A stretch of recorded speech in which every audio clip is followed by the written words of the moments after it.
Assalamu alaikum. Kırgız eli mына колону өнөрчүлүктү өнүктүрүү максатында Каракол шаарынын Керегеташ Эсалы борбору менен сиздер менен тааныштырып өтүүнү туура көрдүк. Бул жердин өзгөчөлүгү кайсыл десеңиздер, бул бардыгы тең башың иштесе, колуңа бутуңа күч келбейт жана чөнтөгүңө күч келбейт деген ниетте жакшы бир бардыгы тең табигый жасалган экен. Ошону менен сиздер күбө болосуздар. Бакыт деген абабыз ушул нээси кол өнөрчүлүк жака шок элем, сөз жагына жок элем, өзүң эле толук маалыматын тааныштырып бере бер деп айткандыгына байланыштуу сиздер менен башынан кыскача тааныштырып өтөлүк. Мына өзүңүздөр көргөн отургучтан өйдө эс ала турган бардык. Мына бул жерге оттор жагылып, үстүнө дары чөптөр менен отура турган жер экен бул жер. Анан бул жер баня экен, аны чыгып бара жатып сиздер менен тааныштырып өтөм. Азыр ичтеги бөлмөлөр менен тааныштырып өтөйүн. Мына киргенде эле экинчи кабатка көтөрүлөт экенбиз. Ассаламу алейкум.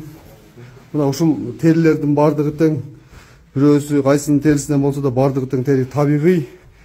Киргенде бардыгы тең, мына эшиктин сабынан өйдө бардык жууна турган жердин бардыгы тең. Мына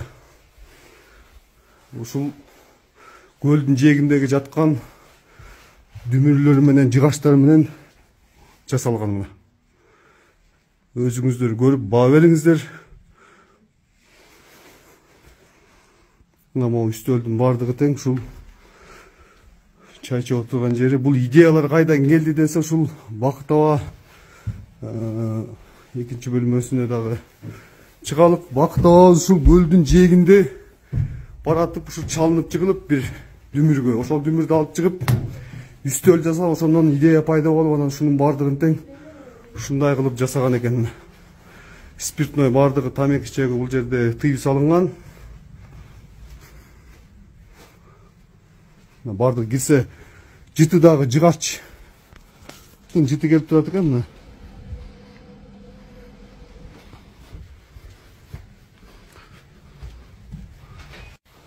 мына бул бөлмөлөр дагы өзгөчө жасалган, бирок кардарлар бал болгондугу үчүн тартылган жокпуз. Үстүңкү бош бөлмөнү тарта берелик. Мына өзүңүздөр көргөндөй өтө бир люстрасынан өйдө жыгач менен жасалгаланган экен. Мына бардыгы тең кандай гана эмгек кеткен, бирок айта кетчү нерсе, бул материалдардын бардыгын алыш үчүн эмне деген каражат да кетмек. Бардыгы тең мына жыгачтар менен көлдүн жээгинде жаткан тамыр жыгачтар менен ушунун бардыгын чогултуп ушундай кылып эмгек кылып жасаган экен.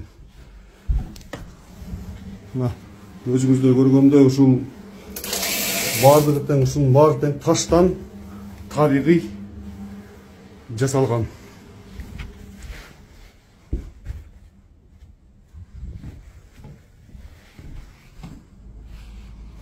Холодильниктин тышына да каптаган экен. Тышка чыга турган болсок, бизде азыр шамал болуп аткан учуру. Мына баня жагынын эс алып отура турган жер жагына кире турган болсок, мына бардыгы тең ушундай жасалган. Айта кетчү нерсе, Бакыт абабыз ушул дүмүрдөн идея башталган экен. Көл жээкте эс алып жүрүп, ушул чалынып жыгылып, ушуну алып чыгып, алып келип ушундан үстөл жасап, андан тышкары ушул отургучтардын бардыгы тең жасап, анан ушундан 4 жылдык 5 жылдык эмгек менен ушунун бардыгы тең жасалып турган экен. Мына бул жерге кирсек дагы туз бөлмө деп коет экен. Бул астма, жөтөл көптөгөн ден соолукка пайдалуу. Бардыгы тең жасалган. Баняда кардарлар бар болгондугу үчүн тартылган жокпуз. Буякта дагы жакшы жасалган экен. Эмне демекчибиз? Кыргыз эли кол өнөрчүлүк өнүгө берсин, жалпыңыздарга ийгилик болсун. Толук маалымат адресин сиздерге толук түшүндүрүп коебуз.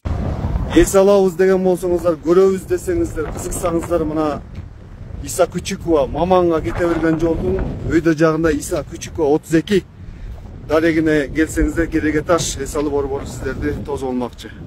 Жалпыңыздарга ийгилик болсун.